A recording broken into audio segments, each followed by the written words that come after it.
Salut, voici la continuité des QCM sur les lymphomes malins non hodgkiniens. Quel est le phénotype histologique le plus commun parmi les lymphomes malins non hodgkiniens? B cellulaire, T cellulaire ou bien cellule NK ou plasmocytaire. Voilà, est-ce que c'est les cellules B ou T ou les cellules NK natural killer ou bien les plasmocytes? Quel est le marqueur immunohistochimique généralement utilisé pour identifier les lymphocytes B dans les lymphomes malins non hodgkiniens? CD3, CD5, CD20, CD30. C'est des questions directes et simples. Il suffit de les apprendre. Donc, voilà le marqueur immunohistochimique utilisé pour identifier les lymphocytes B.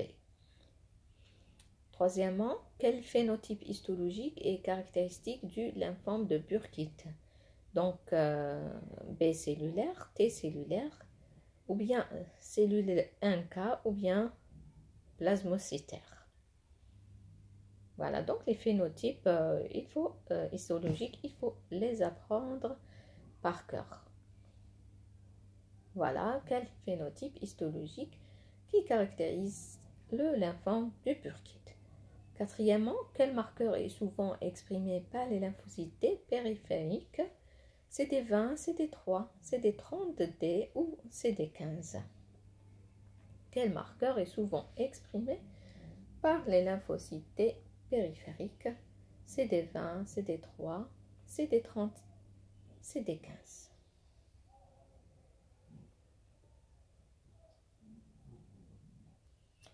Quel est le principal marqueur histologique des lymphomes à cellules du manteau? CD20, CD3, CD5 et CD15. Donc le principal marqueur histologique des lymphomes à cellules du manteau, une zone qui se trouve au niveau des ganglions. Il faut revoir l'histologie des ganglions pour distinguer les différentes zones. Donc, voilà. Sixième question. Quel phénotype histologique est associé au lymphome anaplasique à grandes cellules? B cellulaire, T cellulaire, cellule NK ou plasmocytaire? Donc, le lymphome anaplasique.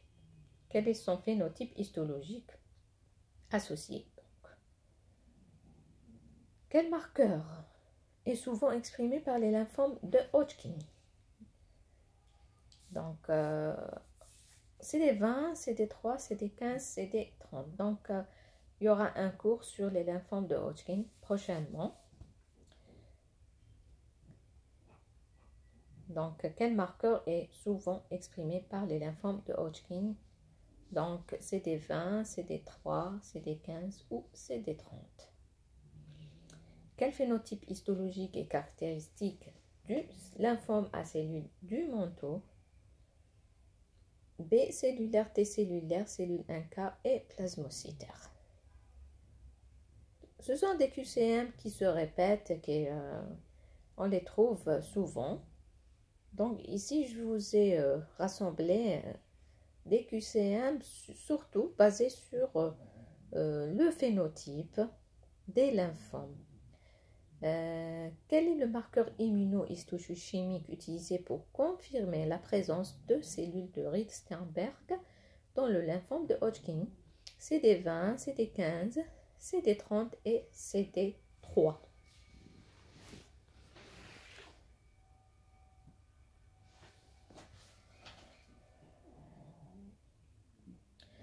Dixième et dernière question. Quel marqueur est souvent négatif dans les lymphomes de Hodgkin? CD20, CD15, CD30 et CD3. C'est très important de connaître et distinguer ces différents phénotypes histologiques. D'accord? Donc, quel marqueur est souvent négatif? Négatif, il faut faire attention à la question. Donc, souvent négatif, donc il n'y a pas. Dans les lymphomes de Hodgkin, Ici, c'est les réponses. Voici. D'accord? Donc, je vous laisse les réponses. Et voici aussi les questions. Et c'est à vous de vous corriger vous-même. Bon courage et à la prochaine.